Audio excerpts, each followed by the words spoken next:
নমস্কার বন্ধুরা, মালার রান্নাঘরে আপনাদের সবাইকে স্বাগত। আজকে আমি রান্না করব পাঙাশ মাছের ঝোল। আর এই মাছটা আমার বিয়াই বাড়ির পুকুরের মাছ।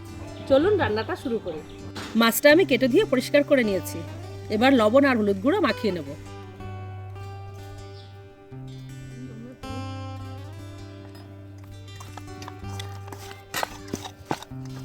কড়াইতে তেল দিয়ে দিলাম। এবার মাছগুলো ভেজে নেব।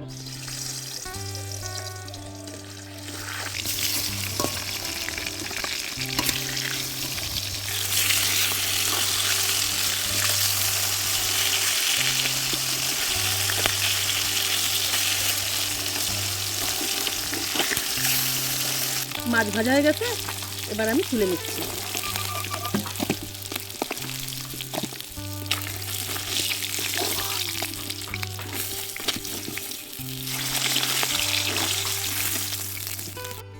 মাছগুলো ভাজা হয়ে গেছে। মাছ ভাজা তেলের মধ্যে ফোড়ন দিয়ে দিলাম, শুকনো লঙ্কা, তেজপাতা আর গোটা জিরে। এবার আলুগুলো ছেড়ে দিলাম।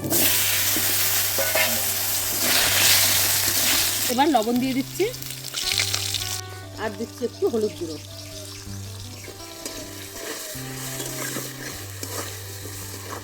এবার দিয়ে দিচ্ছি রসুন বাটা আর একটু পেঁয়াজ বাটা, আদা বাটা।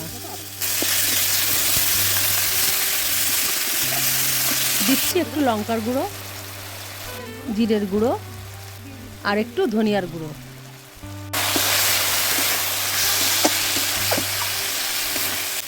সামান্য পরিমাণ জল দিয়ে দিচ্ছি, মশলাটা ভালো করে কষিয়ে নেব। একটু টমেটো কুচি দিয়ে দিলাম।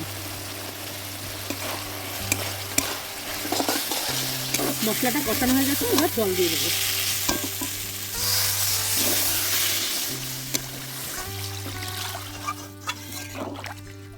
ঝোল ফুটে উঠেছে, ভেজে রাখা মাছগুলো দিয়ে দেবো।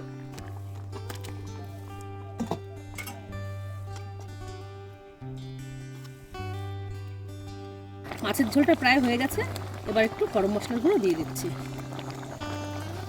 আর দিয়ে দিচ্ছি ধনিয়া পাতা কুচি।